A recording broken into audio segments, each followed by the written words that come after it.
What's going on, everybody? It is Tuesday, May 26th, 2026, and we are in the office today. I have decided to not do any adventures on this Tuesday. I am instead going to stay home and relax and just be here and not go out and about today, because I've got post Memorial Day holiday, not blues, but just I still feel a little lazy. So this is today's video. I hope you enjoy it. We are going to do another Xbox 360 video game collection, and I am just thrilled to talk about the games that I own, and I hope that you are thrilled to see what's in my collection. So let's get to it.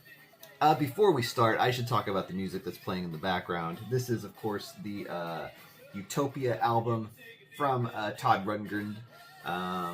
Deface the Music.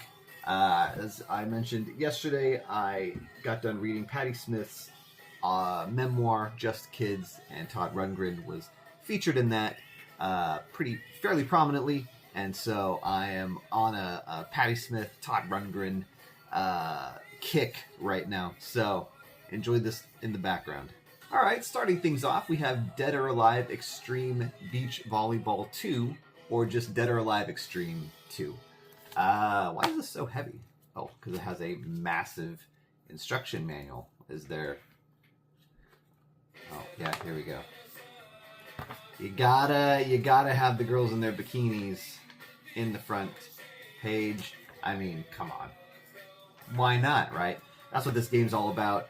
You just hang out with these girls, playing volleyball, riding jet skis, doing all kinds of games with them on this island, where you gain money through gambling at casinos to buy them outfits and food and different things like that. This is a very cornball, very cheesy game, but you know, it's fun enough. It's a fairly good volleyball game. Just, you know, with a lot of bouncing things everywhere. They're tits.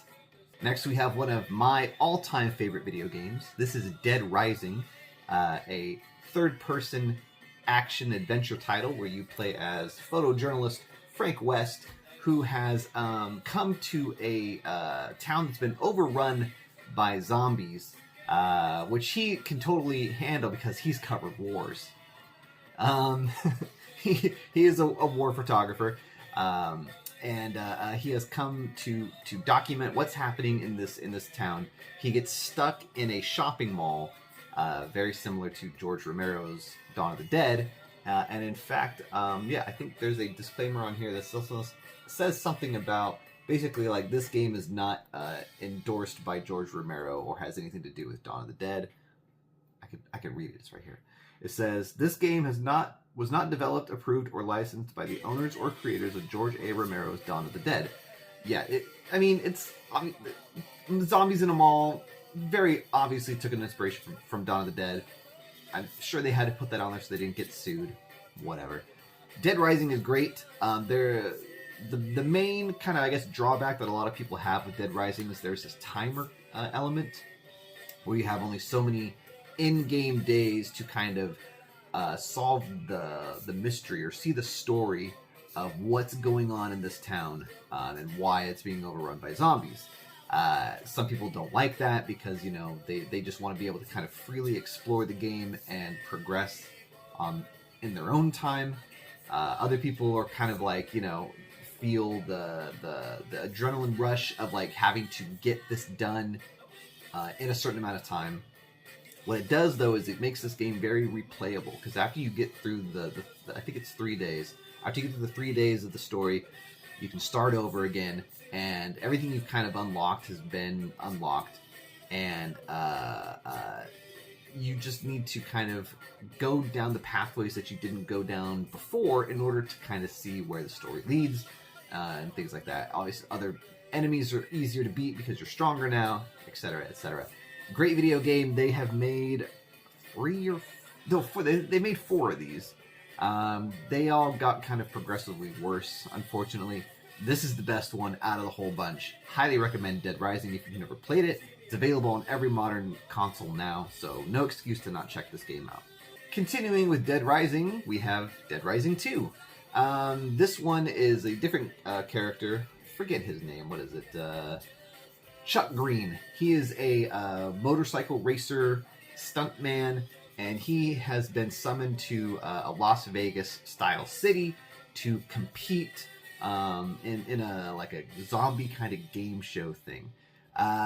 This game, it's fine. I think myself and a lot of people were really upset that Frank West was not the lead character, that we had to play as this new guy.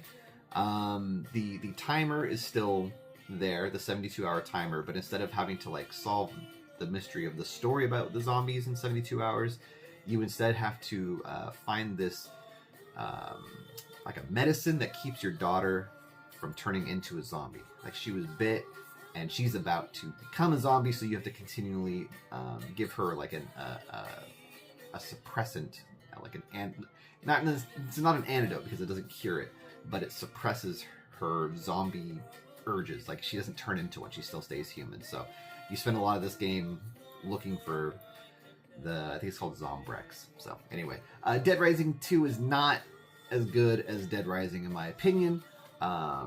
Although I think it maybe has a better story. But in general, the gameplay and everything just doesn't feel as fun as Dead Rising. In this, you're not stuck in a mall, but you're stuck in this kind of like shopping district. So it still kind of feels like a mall, but also with it's in Vegas, so there's a lot of casinos and things like that around too. It's a little too large of a world. It doesn't feel as tightly contained and well crafted as the mall in the first Dead Rising. So again, not the worst game. This is definitely a good title to play and pick up, but the first Dead Rising is still better.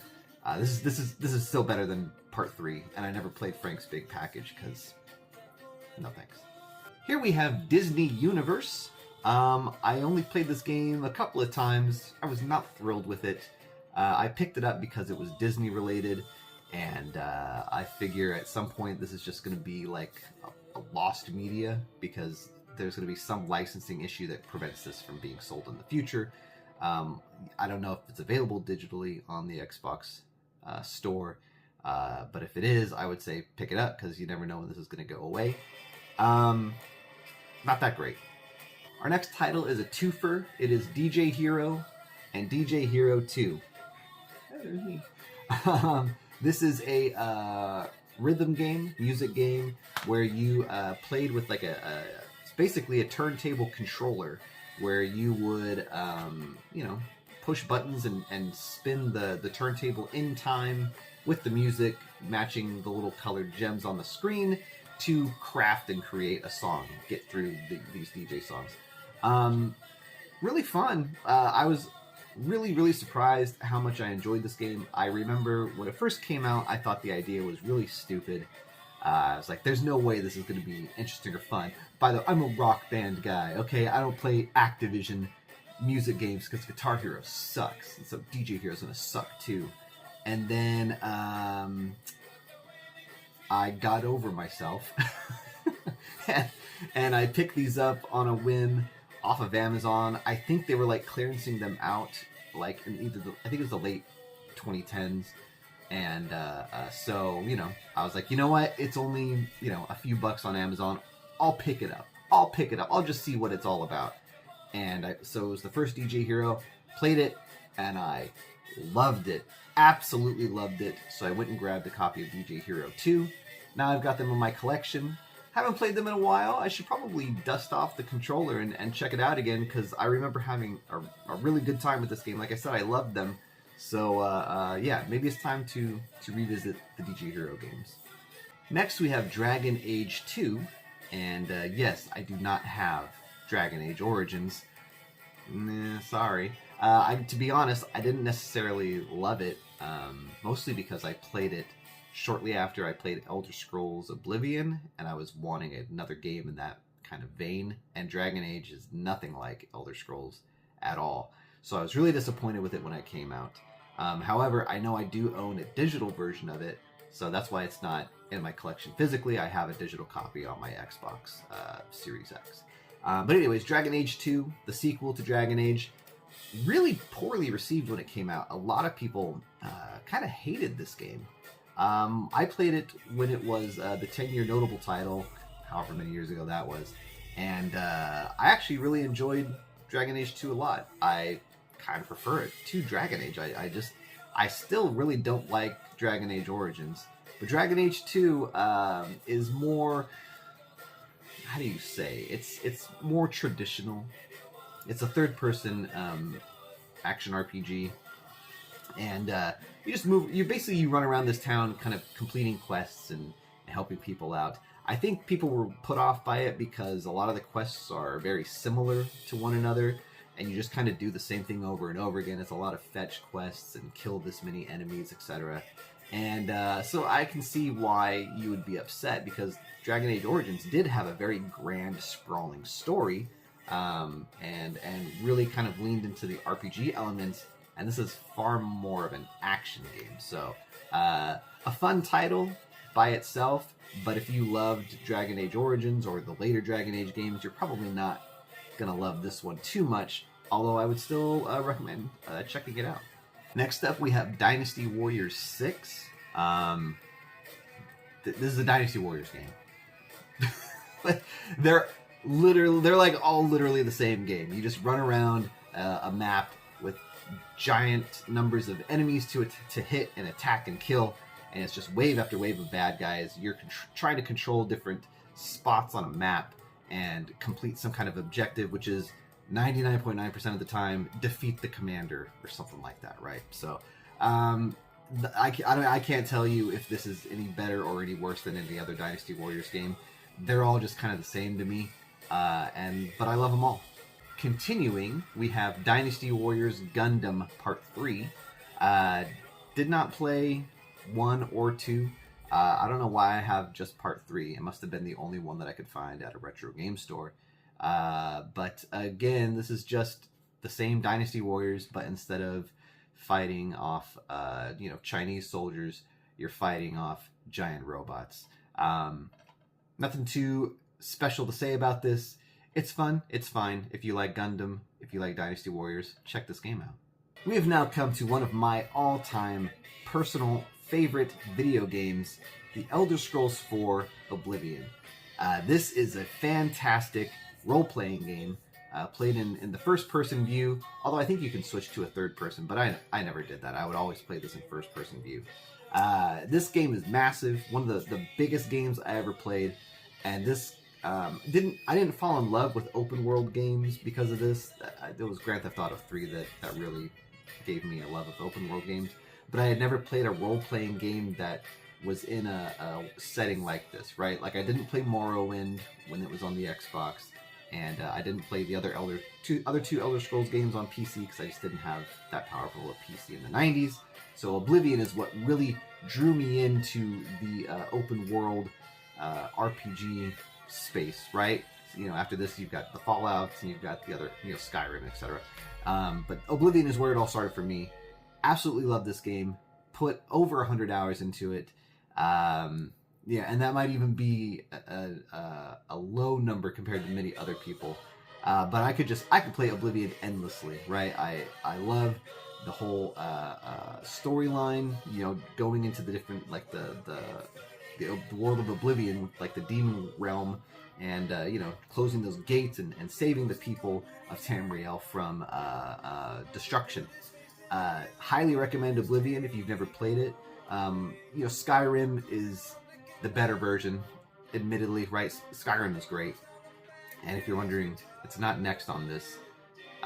It's not. I have that game on PS3, so we'll go over Skyrim in my PS3 collection video.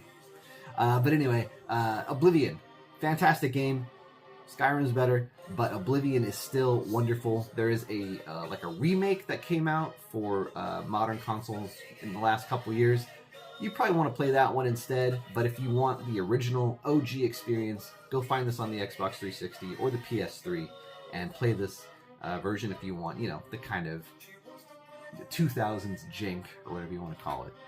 Closing things out today, we have Enchanted Arms. This is a turn-based role-playing game developed by From Software. Not really a whole lot to say about this. This is a competent role-playing game. It's serviceable, right? It's not bad, but it's not like mind-blowingly good. But I do feel lucky to have it because obviously From Software is huge now, you know, with Dark Souls and Demon Souls and Bloodborne and Elden Ring, all that. But before they did those, you know, they were just known for making basically the Armored Core series.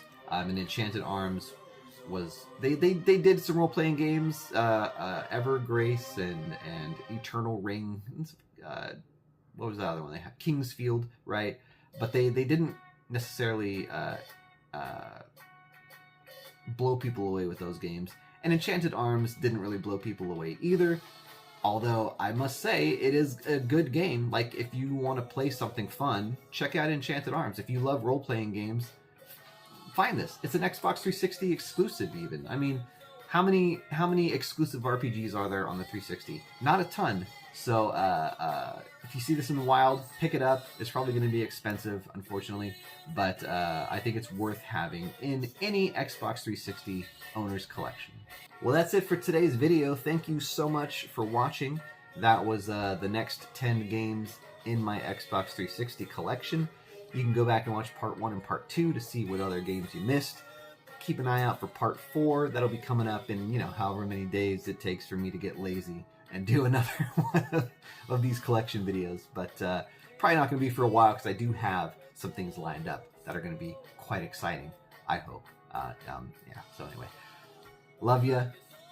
Like, subscribe, all that stuff. I do a daily vlog. This was today's.